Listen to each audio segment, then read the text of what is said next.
ኢጣልያውያን ብስም ኩባንያ ሩባቲኖ ብ1868 ፋልማይ መግዛእታዊ እግሮም ኣብ ገማግም ቀይሕ ባሕሪ ምስ ረገጹን ግዝኣት ዓሰብ ምስ ኣወጁን ቀንዲ ናይ ምስሕፋሕ ዕላምኦም ኣብ ምትግባር ኣተዉ። ሰነዳት ከም ዝሕብርዎ ኣብቲ ከባቢ ዓብዪ ጽልዋን ሓይልን ምስ ዝነበረ ዓባይ ብሪጣንያ ብዝተገብረ ምርዳእን ብዝረኸብዎ ባርኾትን ድማ ናይ ምስሕፋሕ ውጥኖም ከተግብሩ ጀመሩ። ቅትለት ጉስታቮ ቢያንኪ ዝተባህለ ኢጣልያዊ ዳህሳሲ ብ1884 ኣብ ደንከል ድማ ንናይ ምስፋሕፋሕ ውጥኖም መቀላጠፍን ምስምስን ኮኖም ብ25 ጥሪ 1885 ድማ ንበይሉል ተቖጻጸሩ። እቲ ምስፍሕፋሕ በዚ የብቅዕን ኢጣልያውያን ቀንዲ ሽትኦም በይሉል ኣይነበረን። ከምቲ ኣብ መጽሓፍ ኢጣልያዊ መግዛእቲ ኣብ ኤርትራ ብኣቶ ዘመረት ዮሃንስ ገጽ 43 ሰፊሩ ዘሎ እታ ቀንዲ ሸትኦም እታ ካብ ሰሜን በ100 ኪሎ ሜትራት ርሒቓ እትርከብን ኣዝዩ ኣገዳሲ ቁጠባውን ስትራቴጂያውን ፋይዳ ክተምጽኣሎም እትኽእልን ምጽዋዓ ነይራ። ንኢጣልያውያን ምቁጽጻር ምጽዋዕ ንቐጻሊ ምስፍሕፍሖም ዝሕግዝ ስትራቴጂያዊ ብልጫ ከም ዘምጽኣሎም ብሩህ ነበረ። ከምኡውን ኣብ ንግዳዊ ንጥፈታት ናይቲ ከባቢ ክሳብ ውሽጢ ኣቢሲንያ ምብራቓዊ ሱዳንን ወሳኒ ቦታ ስለ ዝነበራ ንምጥንኻር ጽልኦም ከም እትደፍእ ይፈልጡ ነበሩ ይብል። Italy partially mobilizes and sends thousands of troops and detachments of mechanized units to the disturbed area. ኣብ ገጽ 44 ድማ ኣብ ወጋሕታ ናይ 5 ለካቲት 1885 ብኣድሚራል ኬይሚ ዝተመርሓ ክልተ ኢጣልያውያን መራኽብ ኣብ ወደብ ምጽዋዕ ምእታወን ናይ ሓደ ድሮ መፈጸምትኡ ፍሉጥ ዝነበረ ጉዕዞ ምውዳእ ጥራሕ እዩ ነይሩ። እቶም ብኮሎኔል ሳሌታ ዝተመርሑ 1,000 ወተሃደራት ከኣ ንወደብ ምጽዋዕ ምስ ተቖጻጸሩ እቲ ግብፃዊ ኣመሓዳሪ ኢዛት በይ ካብ ነቐፌትኡን ወቐሱኡን ምግላጽ ዝሓልፍ ተቃውሞ ከርኢ ከኣለን። ብተመሳሳሊ መንገዲ ድማ ናይ ኦቶማን ቱርኪ ናይታ ዋና ናይቲ ዘመኑ ሓሊፍዎ ኣሪጉን ክፈራኸሽን ክበታተንን ጀሚሩን ዝነበረ ሰፊሕ ኢምፔራጦርያ ተቃውሞውን ካብ ኣፋዊ ምዃን ክሓልፍ ኣይከኣለን። But here is the first film of a troop ship at Massawa in Eritrea, the Italian colony that borders Abyssinia on the north. Count Ciano has arrived in the Saturnia. He is Mussolini's son-in-law, and his job is propaganda. In the second car, center and far side, are Bruno and Vittorio, Il Duce's two sons. They are pilots in the Italian Air Force. And after the distinguished arrivals, the Italian rank and file. ድሕሪ ምጽዋዕ እቲ ምስፍሕፋሕ ናህሪ ደሊቡ ب10 ميازيا 1885 نيرافالي ب21 ميازيا 1885 نحرقيقو ب8 سنة ندسيتات تهلاك ب24 سنة دما نسحات إتأكتاتلو تغطاصرن. إيطالياويان فلمانا عصب قتيلهم دما نسمين بمسفحان مصواع قطاصرون كلو ሃጽያትን መሳፍንትን ኣቢሲንያ ነደገፍ ሽኹን ተቃውሞ ድምፆም ኣይትሰምዓን። ገማግም ቀይሕ ባሕሪ ዝምልከቶም ወይ እውን ናትናዩ ዝብል ስነ ልቦና እንተዝነብሮም እንተወሓደ ከምቲ ናይ ግብፃውያንን ቱርካውያንን እሕሕ ክብሎን ክነቕፉን ምስ ተሰምዑ እቲ ዶባተይ ቀይሕ ባሕሪ እዩ ፈረሰይ ኣብ ባሕሪ ከስቼ ኮረሻ ፈረሱ ብጪዖሎ እናተባህለ ብኢትዮጵያውያን ልሂቃን ዝፍከረሉ ኣብቲ ኢጣልያውያን ምጽዋዕ ዝተቖጻጸረሉ እዋን ወኪል ሃፀይ ዮሃንስ ኮይኑ ን7 ዓመታት ንገለ ክፋል ከበሳታት ኤርትራ ዘመሓድር ዝነበረ ራእሲ ኣሉላ ከይተረፈ ክሳብ ኣፍንጭኡ ዝመጽዎን መግዛእታዊ ረብሓታት ሃፀይ ዮሃንስ ኣብ ኤርትራ ዝተናኽፉን ድምፁ ኣይተሰምዓን። እቲ ሓቂ ከም ዘነጽሮ ገማግም ቀይሕ ባሕሪ ኣካል ይኹን ግዝኣት ኣቢሲንያ ኮይኑ ስለ ዘይፈልጥ ንዘይ ግዝኣቶምን ባሕሮምን ክከላኸሉ ይኹን ክማጎቱ ድሌትን ዓቕምን ኣይነበሮምን። ኣብ ታሪኽ ሰፊሩ ከም ዘሎ ብሪጣንያ ናይታ ኣብ ትሕቲ ዝጽግዕተኛኣ ናይ ዝነበረት ግብፂ ወተሃደራት ከበባ ብማህዳውያን ንምፍታሕ ምስ ሃፀይ ዮሃንስ ዝኸተመቶ ብውዕል ህወት ዝፍለጥ ስምምዕ ነገስታት ኣቢሲንያ ገማግም ቀይሕ ባሕሪ ወኒኖም ከም ዘይፈልጡ ዘነጽር እዩ። ጣልያን ክመጽእ ከለዉ እውን ካብ ግብፃውያን እዮም ተቐቢሎም። ብፍላይ ነዚ ከም ጭብጢ ክንወስድ እንተደሊና ከዓ ንህይወት ትርኢት ዝበሃል ወይ ከዓ ዓድዋ ትርኢት ዝበሃል ክንውከስ ክንክእል ኣለና። እዚ እቲ ኣብኡ ዘሎ ነጥብታት ብርግጽ ኢትዮጵያውያን ነዚ ከባቢ ሒዞሞ ከም ዘይነበሩ እዮም ዝገልጽ። بزي هيوت تريت زبحال أبشحن شمن تميتن سمانيان 4 كوينو أبسنة تخايدو أب مونغو عد إنجليزن يوحنس رابعي ناي تجراي ويكا تجراي نبرله هو يتخايدو 4 ندبتات كعايم تزاريبهم ويكا 4 ندبتات زتا كوريتي ناتهم زتا زنبرة قدامي عد إنجليز ويكا عد إنجليز نزي لومي سودان جبسي ساتم بوكلنا تم حضروا سلزنا برد ني يوحنس the 4 ويكا يوحنس رابعي ترانزيت ويكا مسل ناي ترانزيت ويكا مسل ناي تتقامنت ناي مصوع كتبه يزبل قال اي يوحنس رابعي ناي إثيوبيا ناي جبس سراويت كاب سودان بمريت ناي إثيوبيا غيرهم كوزو كتحبابر يزبل سالساي كلتي وغنات ناي كلتي تقاومتي ودبات ننحدهم كقايرو اترابعي ناي مطرشتان كا تي زلومي بغوس ويكا سنحد نبلخا ن يوحنس كقدف مالت ان يوحنس نعوخ كقدف مالتي زبل نيرو إيطالياويان مصوع الحرم قصارهم ناب هاتي يوحنسن وكيلو أمر ملاش سنبر رأس ألولان بمقابل حين شمون تميتن 85 لأخ سردو اتلوخ أبتمس هاتي يوحنس زقبلو زررب إيطاليا نتي أمونغون بريطانيا استخدمه ناي هيوت وعل كم اتخبر زرقاق سنبره إذا نايلوم إيرترا ناي تقصالي زوباورة سمتات كند مدرخانيرا اتوم نايت اوانتي تتفانن تحيلتات جبسي أبيسينيا مهداويت السودان كمون إيروباويان حيلتات مجزاتها نمريتا نابقر عاد قريتشتاتهم لويت أمونيرهم إيرترا ازوم حيلتات زياتهم ببربحاتاتهم زتقا تأمولاس لزنبرت بفلايا بزن الزاربو لزرلنا اوان نايت خاتاتل توقعات عودو خوينانيرا أبتي كابشحين شمون تميتن 75 كسابشحين شمون تميتن 95 زنبره اسرع عمتات رين أبنت نتأجي بزحنا أشتو وقعاتن نيراسيات زمتاتن قديفكا شدشت عبيت وقعات تخيلوا مانيرم مالت قندت 11 شمون تميتن 75 قراع مقابيت حين شمون تميتن 76 كوفيت مسكرم شحين شمون تميتن 85 دوغلي تري شحين شمون تميتن 87 كوعاتيت تري شحين شمون تميتن 95 صنعفة تري شحين شمون تميتن 95 حجي أبز بروجكت زي إيرترا قدامي تارجتها معناته إيرترا مسحسكايو تي كل تمحي كون زخال كابز تبقسه كل تجزي حساب كبساتات إيرترا زعتولو بفلاي عب 10 شمون 75 حدا عبي وتدراوي ورار أكايدوم نيرم تورار جن ناي إيرتران مسافة تجراين تصفعو كم زتملسه أبقى عمتو زكاة زنبرين عشتو وقعاتن وراراتن تدماميرو أبت حبرة سلب زنبرو قالو تاوي السعبينات نمقماتو أتقامي كونان قبل علتي أفز بإيرترا بسنك تدقاقامي درك أزورد زنبري نايتميت أذرع وراراتن راسيان قزبتن توسيخو هزبي ناي منبار مصلون تحرم وينيرو متأن نايتي قبل الحزب إيرترا زورد زنبر أدرع المقمات حدا أبنت نايتي قبل الحزبتات كونامان ناران زورده عين باللي سن باللي سقومتي هاجاي إيرليك رأس ألولا أول مشماو أفريقيا أبزر استا مصحفو سمع نايتن 5 عامتات أمونغو هزبتات ناران كونامان تقميتو حقتات زرقاقصي ألبرتو بوليرا أب مصحف هزبتات ناران كونامان زصحفو تقيسو أب قص 200 حدن أسفير وزرلوخن زرزر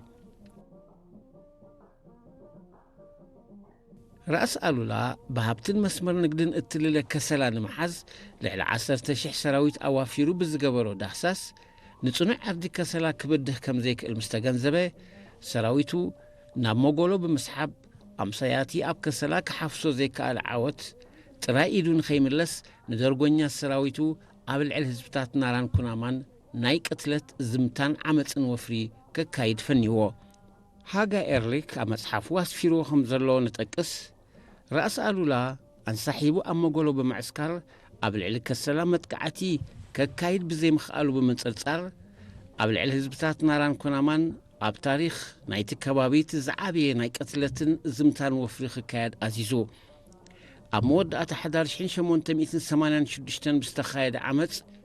ክልተ ሲሶ ናይቶም ካብ ሩባጋሽ ንሰሜን ዝቕመጡ ዝነበሩ ህዝብታት ናራን ኩናማን ምስጢሪቶም ጸኒቶም እዚ ሓደ ንኡስ ኣብነት ናይቲ ዝተሓልፈ ዘስካሕካሕ ተመክሮ ህዝብታት ኤርትራ እዩ ብ16 ለካቲት 1886 ራእሲ ኣሉላ ንሓባብ ብምውራር ካብ 200 ክሳብ 400 ዝኸውን ህዝቢ ብጭካን ኣህለቐ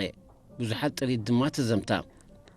እንደገና ሃጋ ኤርሊክ ንመጽሓፍ ወፍሪ ናብ ምጽዋዕ ብሉዊጂ ኪያላ ብምጥቃስ ኣብ ገጽ ሚእቲ መጽሓፉ ራስ ኣሉላን እዋን ምሽማው ኣፍሪቃን ንጠቅስ ብ9 ታሕሳስ 1886 ኣሉላ ሰራዊቱ ኣኽቲቱ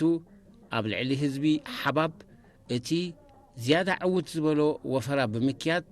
3/4 ከብቶምን ኣግማሎምን ራስዩ ንጭካኔን ኣስካሕካሒ ተግባራትን ወረርቲ ዝገልጽ ግዝኣት ቱርኪ ብዘመን ውቤ ዝጸመመ ውቤ ክብል ሞተ ዝብል መግለጺታት እቲ ዘመን ክሳብ ሎሚ ኣብ ሕብረተሰብና ከም መመሰሊ ኮይኑ ይቕጽል ኣሎ ኩሉ ግዜ እዚ ከባቢ እዚ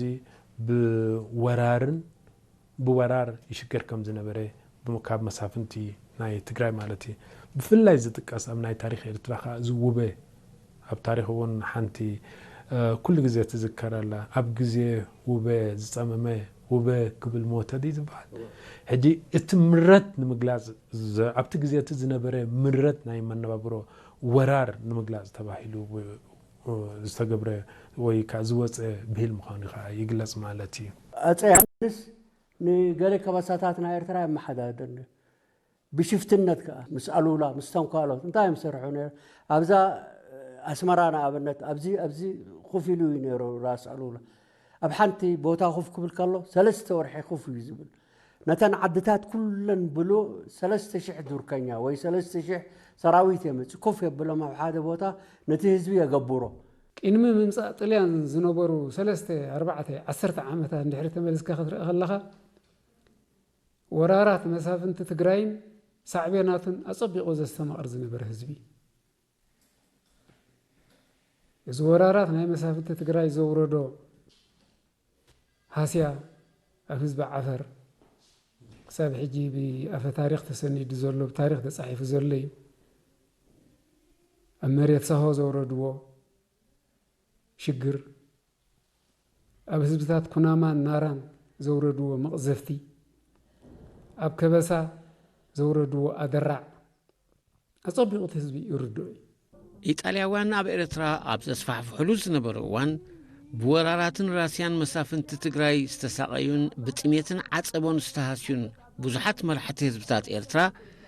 ኣንጻር ዕብለላ መሳፍንቲ ትግራይን ወኪሉ ኣብ መረብ ምላሽ ንዝነበረ ራእሲ ኣሉላ ኣብይ ኣልዒሎም መብዛሕትኦም ኣብ ምድሪ ሓባብ ተዓቂቦም ዝነበሩ ሽማምንቲ ከበሳ ከምኡውን ኣሉላ ሙሉእ ብምሉእ ዘይተቖጻጽሮ ግንከ እንክጥዕሞ ብወራር ዘበሳብሶ ዝነበረ ህዝብታት ሓባብን ሳሆን ንኢጣልያውያን ከም አንጻር ኣሉላ ዝድግፍዎም መተካእቲ ሓይሊ ክርእዎም ጀመሩ ምስ ኢጣልያውያን ርክብ ምምስራትን ናቶም ዕቑባን ደገፍን ምሕታትን ድማ ኣብ መንጎ ኢጣልያውያንን ራእሲ ኣሉላን እቲ ናይ ፈለማ ናይ ምስሓብን ምትፍናንን ጉዳይ ኮነ ብ25 ጥሪ 1887 10,000 ዝግመት ሰራዊት ኣሉላ ነቲ ካብ ምጽዋዕ 20 ኪሎ ሜትር ንምዕራብ ኣብ ሰሓጢት ዝነበረ ዕርዲ ጣልያን ኣጥቂዑ ከይተዓወተ ተረፈ ንጽባሒቱ 26 ጥሪ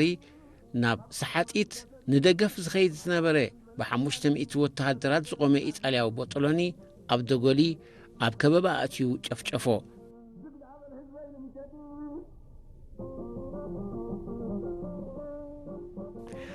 ውድድር ስልጣንን ምስሕፋሕ ግዝኣታትን ሃጽያት ኣቢሲንያ ንምስሕፋሕ ኢጣልያውያን ዓብይ ሓገዝ ነበረ ከበባ ሃፄ ዮሃንስን ኣሉላን ብምኒልክን ብማህዳውያንን ድማ ንኢጣልያውያን እቲ ዝዓበየ ብድሆ ስለ ዝኣለየሎም ናይ ምስሕፋሕ መደቦም ቀጽልዎ ከም ውጽኢቱ ድማ ብ1889 دارجا نملا إيرترا تقوتاصروا بشدشته لكاتيت 1889 خرن بخلتن سلستن حسدما نتا ممحدراوي مأكل رأس ألولا زنبرت أسمرا تقوتاصروا بحالة الرش 1890 دما ناي إيطاليا نغوس إمبرتو قداماي إيرترا قداميتي جزئتي إيطاليا مخانا أوجه إيطالياويان نا إيرترا مسفحفعون بعاوت أبزاز ملوز نبالو كزي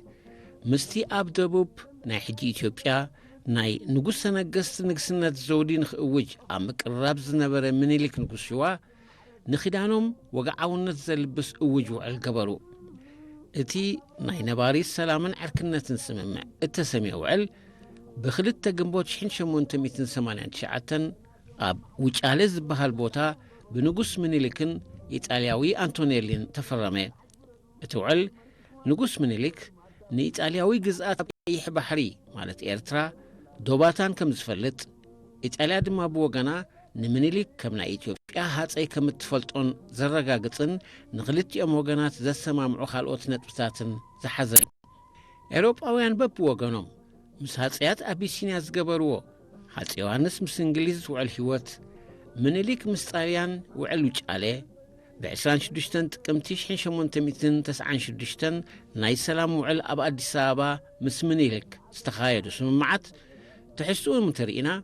هاتسياتن مسافتن إثيوبيا نزانا حجي إيرترا مريتا سمايا بحرا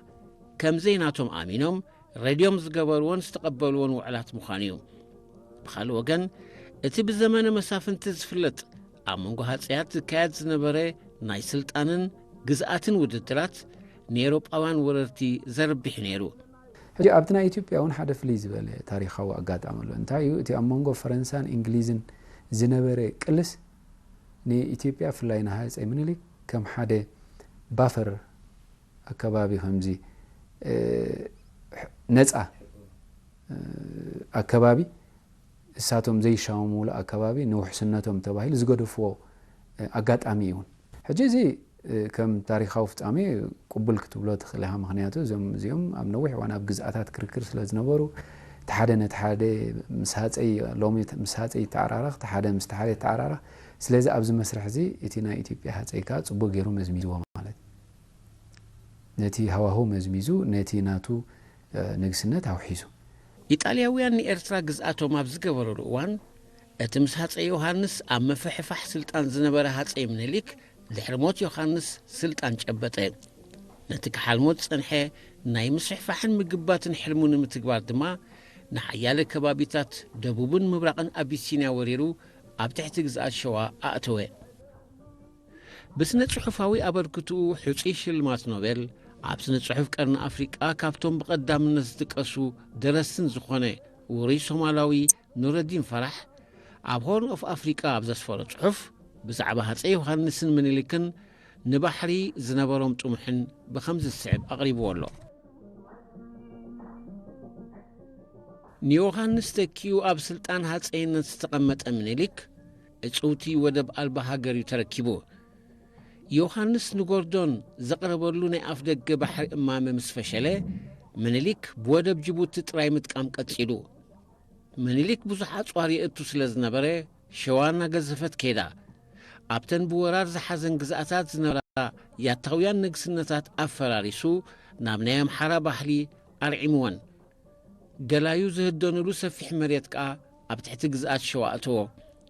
بمشت قلايو كاب زرخبو أتوتون بزحي زلو أتصوار كاب قدامي اتو نبري توريرو ستحزي مريت أورومو حيالو بهراتن عكيتوت أم حرا أم مسحو نتوم هزبخا أب مدروم قلايو قبروم دحرموت يوهانس كا نهات سينت معارق وسدين منيلك أبت يوهانس هنت إيرلو زنبرا كبصحو زيك على قماقم كيح بحري أفلطون أمرن سلزي نبرو نابت نقسنت شوا كابت انتيت تكاملو زنبرت ودباتيو أدهبو جيرو نتاجورا تهدراو ورال كأتوان كحزان كم زغل يقلت مو أبعد أو قجت كي بصحي إيروبا أعقابي فتحي كتبو تسفى خمز قبري قلت نقسنتنا أب كريستنا استسرت كم مخانو بأسلام كنرقات أي قبان إيبل ንክርስትናት ሓልዩ እንተኾንኩም ሕጂ ብተግባር ኣርእዩ እናበለኽኣ ኣብ ደብዳቤታቱ ክምሕፀኒ ይርአ ኤውሮጳውያን ኣፍሪቃ ኣብ ዝተመቓረሕሉ ግዜ ምኒልክ ብወራር ዝሓዞ ኣፍ ደገ ባሕሪ ዘይብሉ ብኤውሮጳውያን ዘይተታሕዘ ሃጓፍ ወደብ ኣልባ መሬት ኣቢሲንያ ሒዙ ሰሪፉ ካብዚ ንድሓርዩ እምበኣር እቲ ዝገደደ ዓጀብጀው ስማዕ ካብ ሸዋ ክሳብ ካርቱም ክሳብ ቀላይ ኒያንዛ ማለት ቪክቶርያ ሳምቡሩን ማለት ኬንያ ክሳብ ህንዳዊ ውቅያኖስን ቀይሕ ባሕርን ማይ ዘለዎ ኩሉ ምድሪ ኣፍሪቃ ናተይ ክብል ጀመረ ኣብ 1891 ምኒልክ ናብ መንግስታት ብሪጣንያ ኢጣልያ ፈረንሳ ጀርመንን ሩስያን ዝጽሓፉ ካልእ ደብዳቤ ነይሩ ናይታ ብሕልሙ ዝሰኣላ ዶባት ኣቢሲንያ ክጠቅስ እንከሎ እታ ሃገር ንግዘበናት ኣብ መንጎ ኣረማውያን ናይ ክርስቲያን ደሴት ኮይና ከም ዝጸንሐት ይገልጽ ቀደም ዶባት ኣቢሲንያ ባሕሪ ነይሩ ገማግም ባሕርታትና ግን ኣብ ኢድ ኣስላምን ኣረማውያንን ይኣትዩ ይብል ኣየናይ ገማግም ወይ ኣየናይ ባሕሪ ምዃኑ ግን ኣይገልጽን መዓልሲ ኸሸዋ ገማግም ባሕሪ ነይርዋስ ኣብ ኢድ ኣስላምን ኣረማውያንን ወዲቑ ዘሎ ህዝብታት ሶማላውያንን ኤርትራውያንን ድዮም ከም ክርስቲያን መጠን ደኣ ግዴታኡ ተረዲኡ ነቶም ኣብ ገማግም ዝነበሩ ኣረማውያን ወንጌል ክሰብከሎም ዘይፈተነ እቶም ምሕፅንታ ዘቕርበሎም ዝነበረ ኤውሮጳውያን ግን ብሃይማኖት ዘይኮነስ ብረብሓ ባዕዳዊ መግዛእት እዮም ዝምርሑ ነይሮም ምኒልክ ኣብታ ንነገስታት ኤውሮጳ ጽሓፋ ደብዳቤ ፈጣሪ እንድሕር ሓጊዙኒ ነቲ ናይ ጥንቲ ክሳብ ካርቱምን ቀላይ ኒያንዛን ኩሉ ምድሪ ኦሮሞን ዝበጽሕ ግዛኣታት ኣቢሲንያ ክመልሶ እየ እናበለ ብረስኒ ከም ዝላቦ ዝተወፅዐ ሕሙም የህተፍትፍ ጨሪሶም ዘይራኸቡን ምስ ኣቢሲንያ ርክብ ዘይብሎም ቦታታትን እናረቑሐውን ኢረፋይለ ቀላይ ሳምቡሩ ፈለግ መረብ ኣትባራ ሰቲትን ካርቱምን ቀላይ ኒያንዛን ዶባት ኣቢሲንያ ምዃኖም ይገልጽ ህርፋን ናይ ጎበጣን ምስሕፋሕ ግዝኣትን ዝፈጠሮ ብርቱዕ ረስናዊ ሕማም ዘህተፍተፎ ዝመስል ከምቲ ዝተመነዮ ኣምላኽ እውን ኣኸኣሎ ይሃቦን ካርቱም ኣይበጽሐን ካብ ኢረፋይለ ክሳብ ቀላይ ኒያንዛ ማለት ቪክቶርያ ወይ ሳምቡሩ እውን ጎበጣ ኣየካየደን ከተማ ሃረር እትርከቦ ካብ ሶማል ሰፊሕ መሬት ጎቢጡ ግን ናብ ኣቢሲንያ ጸንቢርዎ ምኒልክ ሓሊፉ ክሳብ ምምጻእ ሃይለ ስላሴ ድማ ኩነታት ከም ዝጸንሖ ቐጺሉ እቲ ብሃፀይ ምኒልክ ዝጀመረ ምህትፍታፍ እምበኣር እዩ ክሳብ ሕጂ ብልሂቃን ኢትዮጵያውያን ዝቕጽል ዘሎ ዮሃንስ ደፎ ራብዓይ ምስ ግብፃውያን ምስ ጣልያናውያን እንዳተባእሰ ምኒልክ ካልእ ካርድ ሒዙ ተበጊሱ ዮሃንስ ራብዓይ ከምቲ ዝበልኩኻ ብደርቢሽ ወይ ከዓ ደርቢሽ እውን ካልእ ብድሆ ኣጋጥሞ ማለት እዩ በዚ ምኒልክ ናቲ ጥምሒ ሒዙ መጽ ካልእ ብምዕራብ ደርቢሽ ኣለዎ ብምብራቕ ከዓ ጣልያናውያን ኣለዉ ምክንያቱ ደጉዓሊ መጀመርታ ተራኺቦም ነይሮም እዮም ዮሃንስ ራብዓይ ሃሪሞዎም ነይሩ ኣብ ካልኣይ ግን ክረኽቦም ኣይከኣለም ምክንያቱ እዚኣ ድሕሪዛ ዓወት እዚኣ ዮሃንስ ተኺሉ ኣብ ገዛ መሬቱ ተመሊሱ ምክንያቱ ብምዕራብ እዞም ደርቢሽ ዝበሃሉ መፅኦም እጂ ገዛኻ ከይሓዝካ ካልእ ዓዲ ክትሕዝ ኣይትኽእልን ኢኻ ስለዚ ነዞም ደርቢሽ ዝበሃሉ ከጥፊ ኢሉ ናብ ትግራይ ምስ ተመልሰ ኣብ መጨረሻ ኣብ መተማ ዝበሃል ኣብ 1889 ይመውት ማለት እዩ ምስ ሞት ዮሃንስ እዚ ምኒልክ ዝበሃል ይመጽእ ማለት እዩ እገን ሕጂ እቲ ስልጣን ካብ ትግራይ ናብ ሸዋ ይኸይድ ማለት እዩ ሕጂ ምቕያራ ትረአዮ ክሳብ ሕጂ ምስ ምምጻእ ምኒልክ ልክ ከምቲ ዝብናዮ እዚ ጣልያናውያን ከዓ ኣብ ጥር ዝበፂሖም ማለት እዩ እቲ ሓሳቦም ንኤርትራ ምውራር ኤርትራ ምውራር ጥራይ ዘይኮነስ ካብ ኤርትራ ተበጊስካ ከዓ ዓባይ ግዝኣት ጣልያን ኣብ ቀርኒ ኣፍሪቃ ምሓዝ ማለት እዩ በአንጻሩ ምኒልክ ከዓ ሓንቲ ዓባይ ኢትዮጵያ ምምሃዝ ኣጀንዳ ነይርዎ ክሳብ ሕጂ እዛ ኢትዮጵያን በሃል ዝንብላ ዘለና ኣይነበረትን ናብ ሕመረት ታሪኽና ንመለስ ብሓደ ጥሪ 1890 ናይ ጣልያን ንጉስ ኡምቤርቶ ቀዳማይ ኤርትራ ግዝኣት ጣልያን ምዃና ኣወጀ እዚ ድማ ንህዝቢ ኤርትራ ሓድሽ ምዕራፍ ክኸውን ከሎ ኣብ ቀርኒ ኣፍሪቃ ድማ ዓለም ዝፈለጣ ዶባታት ተነጸረ ግዝኣት ኢጣልያ ዝኾነት ኤርትራ ትበሃል ሃገር ተመስረተት ዶባት ናይዛ ሕጂ ኣብ ዓለም ኤርትራ ተባሂላ ትጽዋዕ ዘላ ሉዓላዊት ሃገር ናይ መወዳእታ መልክዑ ዝሓዘ ብምግዛእታዊ ውዕላት ምስ ተሓንጸጸ እዩ እቲ ዶባት ብ10 ሓምለ 1900 ኣብ መንጎ ኢጣልያን ሃፀይ ምኒልክን ብዝተገብረ ውዕል ማእከላይ እዞባ ዶባት ኤርትራን ኢትዮጵያን ተሓንጸጸ ብ15 ግንቦት 1902 ኣብ መንጎ ኢጣልያን ብሪጣንያን ብዝተገብረ ውዕል ድማ ምዕራባዊ ዶብ ኤርትራ ምስ ሱዳን ናይ መጨረሻ መልክዑ ሓዘ ብ16 ግንቦት 1908 ኣብ መንጎ ሃፀይ ምኒልክን ኢጣልያዊ ወኪል ኣብ ኣዲስ ኣበባን ብዝተኸተመ ስምምዕ ዶብ ምብራቃዊ ኤርትራ ማለት ደንከል ተሓንጸጸ ኣብ መንጎ ኤርትራን ጅቡትን ዝዳውብ መስመር ከዓ በቲ ኣብ መንጎ ፈረንሳን ኢጣልያን ብ1900 ከምኡውን ብ1901 ኣብ ሮማ ዝተገብረን ብጥሪ 1935 እንደገና ዝተመሓየሸን ስምምዕ ተወሰነ ኣብዚ ኢጣልያ ምስ ኢትዮጵያ ብሪጣንያን ፈረንሳን ዝገበረቶ ናይ ዶባት ውዕላት 124,000 ኪሎ ሜትር ናይ ዝስፍሓታ ኤርትራ ዶባት ተደረተ ኣብ ውሽጢ እዚ ዶባት እዚ ከዓ ኢጣልያዊ መግዛእቲ ብዘተኣታትዎ ማሕበረ ቁጠባውን ፖለቲካውን ለውጥታት ከምኡውን ናይቲ ግዙእ ሕብረተሰብ ፖለቲካውን ማሕበራውን ባህላውን መልሰ ግብርታት ሓደ ሃገራዊ መንነት ክህነጥ ጀመረ ስርዓት ኢትዮጵያ ናይ ታሪክ ፍልጠት እንዶ ዘይብሎም ምሁራትን ጋዜጠኛታት ኣዋፊሩ ነዚ ከም ፀሓይ ቀትሪ ዝደመቐ ታሪክ ምምስራት ሃገር ኤርትራን ኣፍሪቃን ብምኩሳይ ታሪክ ክጥምዝዙ ዝፍትኑ ናይ ረብሓ ወለዶ ሓንቲ ኣብነትን ተዓዘብ የአሰብን ባህር ድረስ ናብ ዓሰብን ክሳብ ባሕርን ከብፅሕ ዝኽእል ሕጋዊ መራፂ መፂን ከሎ ብወገን ኢትዮጵያ እንታይ ተገይሩ ውድቅ የተደረገው የትኛው ነው አሰብ አየናዩቲን ዓሰብ ናብ ኢትዮጵያ ከምፅእ ዝኽእል ሕጊ ክርክሩ ወቅት የኮሎኒያል ህጎች ናቸው መግዛእታዊ ሕግታት መጥተው ነው አይደል ለክርክር የቀረበው እኮ በኮሎኒያል ቢመጡም እንግዲህ ኤርትራ የተፈጠረችው በውጫሌ ስምምነት ነው አይደል ኤርትራ ዝተፈጥረት ብውዕል ውጫሌ እዩ ኤርትራ እንደ ሀገር ነው የሚሉኝ ወይስ ሀገር የሆነው 83 ነው ከም ሀገር ዝኾነትሉ 1991 እዩ አይደለም የጣሊያን ኮሎኒ ናት ተብሎ ለጣሊያን የተሰጠችበት ኤርትራ በ1889 በፈረንጆች አቆጣጠር አይኮነን ናይ ጣሊያን ግዝእት ያ ተባሂሉ ንጣሊያን ዝተዋሃበትሉ 1889 በአቆጻጸራ ፈረንጂ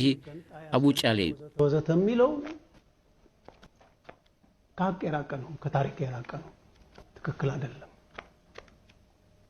አይደለም አጼ ምኒልክ ያን ለምን ፈቀዱ አሁን አጼ ምኒልክን አልወቅስም አጼ ምኒልክ ስለምንታይ ከምኡ ገይሮም ሕጂን አጼ ምኒልክ ክኸስስ ኣይኮንኩን ንመላ ኢትዮጵያ ክወርር ዝሓሰበ ብኸምኡ ተኸላኺሎም እንተኾይኖም ናይቲ እዋን ሃዋህው እዩ የወቅቱ ታሪክና ሁኔታ ነው የሚወስነው ግን ኤርትራ ከ1869 ጀምሮ የጣሊያን ኩባንያዎች አሰብን ገዙ ናይ ጣሊያን ኩባንያታት ካብ 1886 ጀሚሮም ንዓሰብ ገዚኦም ናይ መጀመርያ ግዛት ኢትዮጵያ ዝኾነት ዓሰብ ዝተገዝአትሉ ሽዑ እዩ እናስፋሕፍሑ ድማ ንኤርትራን ኢትዮጵያን ንምሓዝ ውግኣት ኣካይዶም ዓሰብ ትምጻእ ዝብል ካበይ ዝመጸ እዩ ምክንያቱ ኤርትራ ግዛት ጣልያን ተባሂላ ሃገርና ተቆጻጺርና ኢሎም ሒዞም ኣለዉ ዝኾነ ዝሃቦም የለን ብሓይሎም እዮም ሒዞማ ህዝቢ ኤርትራ 30 ዓመታት ተቃሊሱ ኢህአደግ ገና አዲስ አበባ ከይተቆጻጸረ ካብ ዓሰብ ክሳብ ቃሮራ ሃገሮም ተቆጻጺሮም ኣለዉ የመጀመሪያ የኢትዮጵያ ግዛት አሰብ የተገዛው ያኔ ነው ያስፋፉ ጦርነት እየተካሄደ የአፄ ዮሐንስ የ17 ዓመታት ጦርነት ኤርትራን የመቆጣጠር ጦርነትና ኢትዮጵያን ጨርሶ ለመያዝ ሲደረጉ የነበሩ ናቸው እዚ መላሳይ ሓቀኛ ታሪክ ገልጽ ጸኒሑ ኣብዛ ናይ መወዳእታ ግነት ሓቂ ዘሪግዎ ናይ ኢትዮጵያ ግዛት ዓሰብ ክብል መሊሱ ኣብቲ ዓሰብ ዝተሸጠትሉ እዋን ኢትዮጵያ ትበሃል ሃገር ኣይነበረትን ዓሰብ ድማ ኣብ ትሕቲ ደቀባት እምበር ብኻልኦት ትመሓደር ነበረትን ኤርትራ ካብ መግዛእቲ ንበይናት ተቦጥቂላ ዝበቆለት ሃገር ኣይነበረትን ምስ ምሽማው ኤውሮጳውያን ንኣፍሪቃ ኣብ ከባቢኣ ኣብ ትሕቲ መግዛእቲ እንግሊዝን ፈረንሳን ዝመሓደራ ከም ሱዳን ጅቡትን ሶማልን እውን ነይረን እየን እታወናኒት 3000 ዓመታት ትበሃል ኢትዮጵያውን ከም ኩለን ሃገራት ኣፍሪቃ ኣብቲ እዋን በመግዛእታዊ ውዕላት ዝቆመት ሃገር ከም ዝኾነት ታሪኽ ብንጹር ኣቐሚጦ ይርከብ። ጂኦግራፊ ዝበሃል ኩሉ ግዜ ብወራር ብኩናት ዝተመስረተ እቲ መብዛሕትኡ ዶባት ኣብ ዓለም ዘሎ ብሓይሊ ብወራር ዝተመስረተ እቲ ካልእ ክፋል ናይ ዓለም ከዓ ብመግዛእቲ ዝቆመ መግዛእቲ ብፍላይ ኣፍሪካን ዞናን ከዓ መግዛእቲ ዝቆመ ሕጂ ናብ ኤርትራ መፂና ክንሪኦ እንተዳ ኮይና ኤርትራ ክልተ ባዕዳዊ ሓይልታት እዮም ነቲ ዶባት ሰሪሖም ብውሽጥን ብደገን ብውሽጢ ጥልያን ኣሎ ብደገ በዚ ፈረንሳ ኣሎ ብደቡብ ኢትዮጵያ ሃፀይ ኣሎ ሃፀይ ምኒልክ ኣሎ ብሱዳን ከዓ እንግሊዝ ኣሎ ሕጂ ነቲ ዶብ ክልተ ባዕዳውያን ሓይልታት እዚኣ ስኻብ እዚኣ ኹን ኣነ ክኸውን ተባሂሎም ዝሰርሕዎ እዩ ኤርትራ ከምዚ ኣቐዲመ ዝጠቐስክዎ ኣብ 1890 ብንጉስ ኣልበርቶ እምበርቶ ደ ፈርስት ወይ ከዓ ቀዳማዊ እያ እዚ ከዓ ሎሚ ኤርትራ ምስ ሙሉእ እንታሽሙ ማለት እዩ እቲ ተቃይሪ ከምዚ ዝበልኩኻ እቲ ዶባት ልክዕ መጠረሽታ ናቱ ገጽ ዝሓዘሉ ኣብ 1908 እዩ ብሓፈሻ ግን ናይ ሎሚ ኤርትራ ክንዛረብ ከለና መግዛእታዊ ዶብ ኤርትራ በቲ ናይ 1902 ዝተገብረ ስምዕ እዩ ምስ እቲ ምዕራባዊ ወገን ምስ ምዕራባዊ ወገን ብኢትዮጵያን ኣብ መንጎ ኢትዮጵያን ጣልያንን ከምኡ እውን ኣብ መንጎ ኢትዮጵያን ኣብ መንጎ ኤርትራን ዓዲ እንግሊዝን ወይ ከዓ ዓዲ ዩኬ ንበላ ዝተገብረ ማለት እዩ ኣብ ምብራቃዊ ወገን ብፍላይ ከዓ ምስ ጅቡቲ ዘረኽበና ከዓ ጅቡቲ ኣብቲ ግዜ እቲ ምስ ኣብ ትሕቲ ምሕደራ ፍራንስ እያ ነይራ ክሳብ 1977 ስለዚ እቲ ስምምዕ ምስ መንግስቲ ፍራንስ እዩ ነይሩ ማለት እዩ ህዝብታት ኣብ ዘዘመኑ ነናቶም ስልጣኔታት ነይርዎም እዩ ኣብ ዞባና ስልጣኔ ኣዱሊስን ንግስነት ኣክሱምን ድማ ብኣብነት ይጥቀሱ እዮም እዚ ስልጣኔታት ዝግን ምዝና ሕጂ ዘለዎ ናይ ሃገራት ኣቃወማ ዝተኣሳሰር ኣይኮነን ልሂቃን ኢትዮጵያ ኣብ ጽምጽዋያትን ፈጠራን ተመርኪሶም ዘይረኸብ ታሪኽ ከተኣሳስሩን ናይ ሓሶት ኢትዮጵያዊ ትረኻ ክፈጥሩን ዘካይድዎ ዘለዉ ወፍሪ ፍሹርን ውድቕን እዩ ታሪኽ 3000 ዓመታትን ዓባይ ኢትዮጵያን ድማ ፈጠራ እዩ ልክ ነዚ ብጭብጢ ክንዛረብ እንተኮይና ሓንቲ ኣብ ሮም ከለኹ ሓንቲ ግዜ ዝረኸብክዎ ኣዝያ ኣድላይ ጥራይ ዘይኮነስ ኣገዳሲት ክንፈልያ ብፍላይ ኤርትራውያን ክንፈልያ ዘይብልና መፅሓፍ እያ ትሪቲስ ዊዝ ማብ እያ ትብል እዚኣ መፅሓፍ እዚኣ ንብሙሉኡ ናይ ኣፍሪካ ዶባት ብንጹር ጥራይ ዘይኮነስ እንታይ ዓይነት ኣግሪመንት ወይ ከዓ ስምምዕ ከም ተኻየደ ኣብ መንጎ ሓያላን ሃገራትን ኣብ መንጎ ሓያላት ሃገራት ዶብ ክህንፃን ከለዎ ማለት እዩ ከም ዝነበረ ብደቂቕ ብካርታ ዝተሰነየ ዘለዋ እያ ኣብ ናይ ኤርትራን ኢትዮጵያን ጥራይ ኣይኮነን ሙሉእ ኣፍሪካ ኣብዚ እንተመፂና ሕጂ ናይ ሎሚ ኢትዮጵያ እዛ ናይ 3000 ታሪኽ ዘለዋ ኢትዮጵያ ትበሃል ፍጹም ሓሶት ምዃኑ ፍጹም ጭብጢ ከም ዘይብሉ ክገልጸካ ዝኽእል መጽሓፍ እዩ ምክንያቱ እዚ መጽሓፍ እዚ እታ ናይ ሎሚ ኢትዮጵያ እዛ ንፈልጣ ኢትዮጵያ ከመይ ኢላ መዓስ ምስመን ብዝተገብሮ ስምምዕ ከም ዝተመስረተት ኣብኡ ኮፍ ኢሉ ኣሎ እቲ ናይ ኢትዮጵያ ሃፀይ ከም ኢትዮጵያዊ ኮይኑ ነቲ ዶብ ሒዝዎ እቶም ብደገ ዝመፁኻ በዚ ጥልያን ኣሎ ፈረንሳ ኣሎ ብሱዳን እንግሊዝ ኣሎ ብደቡብ እንግሊዝ ኣሎ ብኬንያ ብሶማል ከዓ ጥልያንን እንግሊዝን ኣሎ ስለዚ ኢትዮጵያ ኣብዚ እዋን እዚ ማዕረተን ካልኦት ሃገራት እያ ዶባ ተፈሊጣ ካብዚ ወፃኢ ሃገር ዘመናት ሃገር ትበሃል ኣብ ኢትዮጵያ የለን ኣብ ናይ ኤርትራን ኢትዮጵያን ጉዳይ ወይ ከዓ ዶብ እንተሪና أبناء شعتمتن 00 ويكا أب شعتمتن كلتن شعتمتن شمنتن بزتبس حس ممع استقبره دوب مخانو أداء دي إثيوبيان يفلتهم أداء دي إثيوبيان تراجي يفلتوا زي كونس استقبل أب تاريخهم استقبل وين أبنت فدريشن ناي إيرتران إثيوبيان أبش كابشن شعتمتن 52 كلتن مسنري إت كونستيشن انتايزبل إت كولونيال إيرا ويكا بوردر أب جزية مجزأة تتعلن زنبر بوردر بز خبر أجبابيو إيرتران إثيوبيان فدريشن أتيوم مالتي مس ممصا مجزات ግን ዘመናዊ ሃገር ተመስሪቱ ማለት እሰኻ ዶብ ፍሉጥ ክልላት ናይ ዶብ ፖለቲካዊ ማፕ ተሰሪሕሉ እቲ ህዝቢ ተንውሽጥ ክልላዊ ፖለቲካዊ ማፕ ዘለውኻ ገሊኡ ኤርትራዊ ኮይኑ ገሊኡ ሱዳናዊ ኮይኑ ገሊኡ ኢትዮጵያዊ ኮይኑ ገሊኡ ሶማላዊ ጅቡታዊ ኮይኑ ማለት ኢጣልያውያን ድሕርቲ ብ1896 ኣብ ዓድዋ ዘጋጠሞም ዘሰንብት ስዕረት ኣይደቀሱን نممسرات حلم عبا إمبراطوريا بقرن أفريقيا إيطالياوان أب إيرترا نخوينات زدليو مقربات السلاسلو بسرينتاتشين كوز فلت ورار نمكيان أما قابيت 31 جميرو نحيالو معالتات زغط صلي أما يجوز تخايدو وساني قطم سراويت إثيوبيا مستسعرخا ودقت إثيوبيا ترقاقصين سراويت إيطاليا خا بحمشت جنبوت 1936 نابل استخدام أديس أبابا أتوه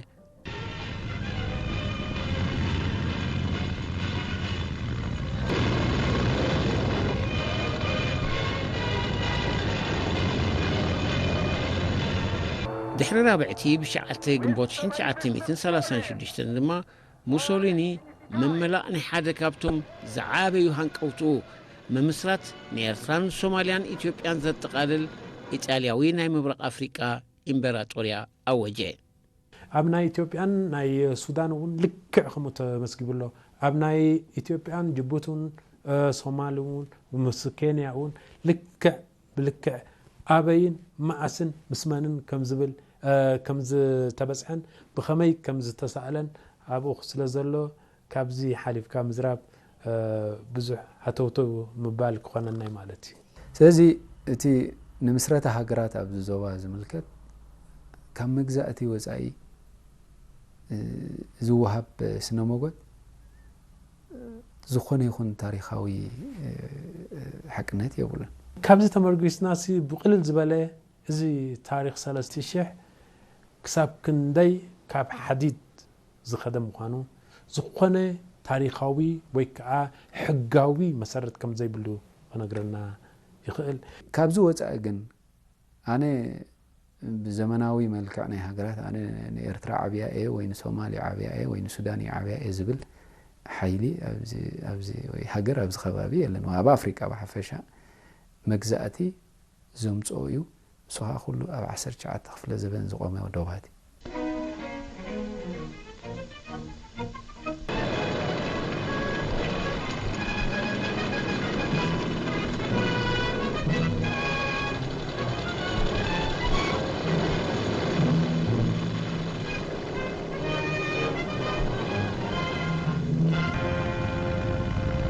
أبتغت تاليت سنة داويت فيلم حقا صوتوين معبال حبرة السبب سميناو أفريقان أقداس سنة الزوان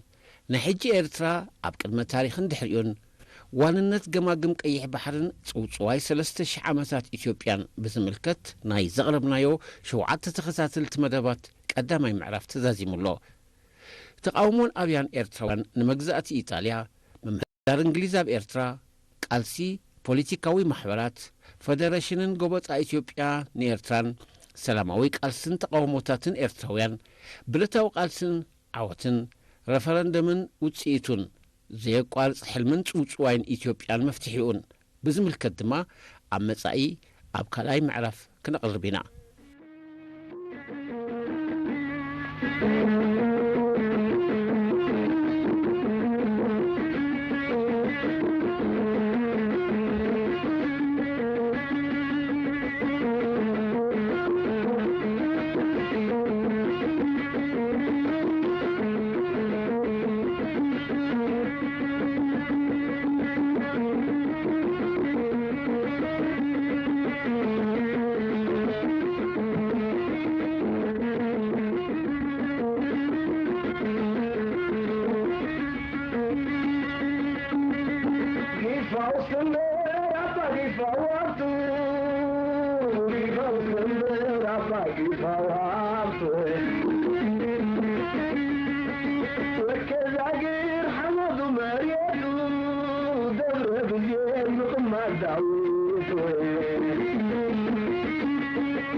نحر مزح زوج بالقوت